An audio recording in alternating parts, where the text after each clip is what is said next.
So, the big question is, are they worth it?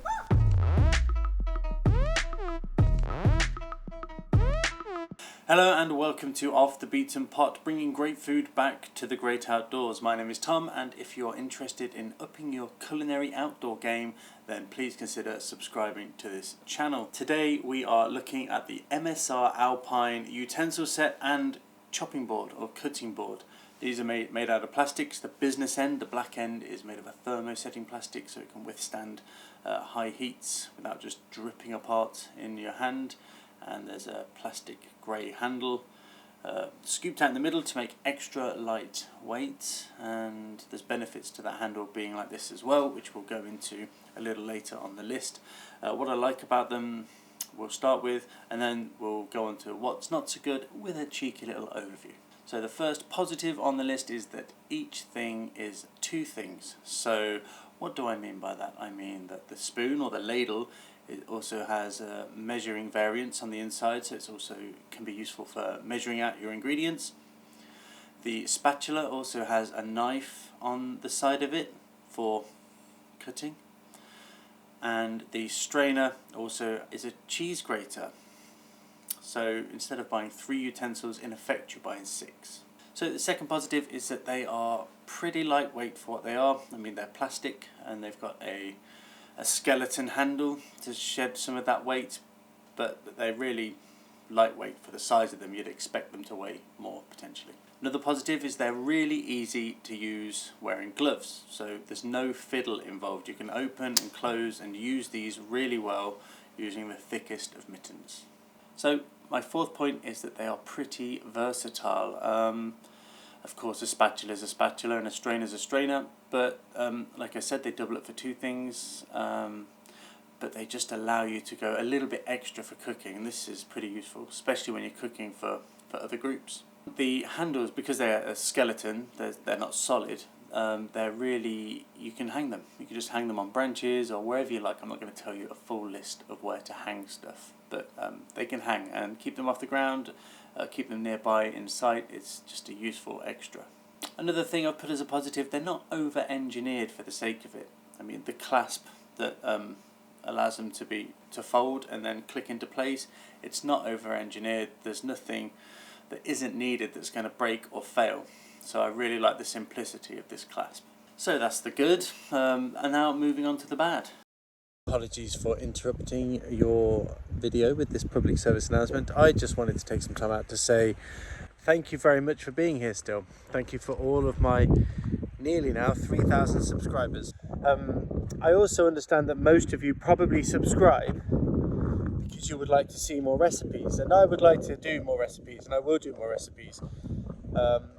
My time is limited. I am a normal human with a YouTube channel, but this YouTube channel, it sustains me, so thanks for sticking around. So thanks for being here, all nearly 3,000 of you. Anyway, less of me waffling, back to me waffling.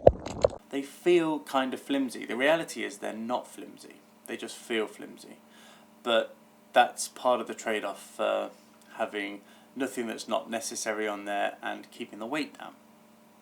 So although I put it in the bad, it's just the feeling of flimsiness. Whereas again, the Gerber Complete, although it's smaller and a different thing, feels solid, but it is a different tool. Where these feel flimsy, but I would like to stress they're actually not.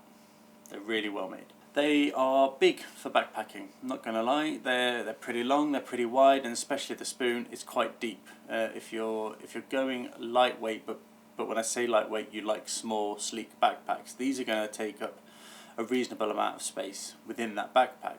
Again, compared to the Gerber Complete, which you can just slide in any random void in your backpack. The knife isn't great. It's acceptable, but it's really not great, which is a shame. I can see why it's useful that you've got a knife, but I wouldn't be using it to cut an onion. I did try it. Yeah, it just sort of, it wasn't very good. It's not a great knife, but for certain things it's acceptable, for soft things. But the last one, it's a little bit of a shame, but it's probably again unfair, is the grater on the strainer. It's only on a few of the holes of the strainer, so for every swipe you don't get as much as if they'd managed to manufacture more of those holes as a grater. Even 2 or 3 more lines, I think, would have made for a faster grate. And sometimes when you've got a big block of cheese to grate, you don't want, by having 4 lines of grater against 2, it's going to take half as long to do. And little things like that can count. It's a little snickety, it's great that it's in there, but I think for the sake of manufacturer, it wouldn't take any more beyond the tooling to add an extra layer that is able to grate. Right, moving on to the chopping board or cutting board, whatever you like to call it. I've got the larger one, which is really great because it folds, and there's a reason that I consider that to be, like the utensils, each thing does 2 things.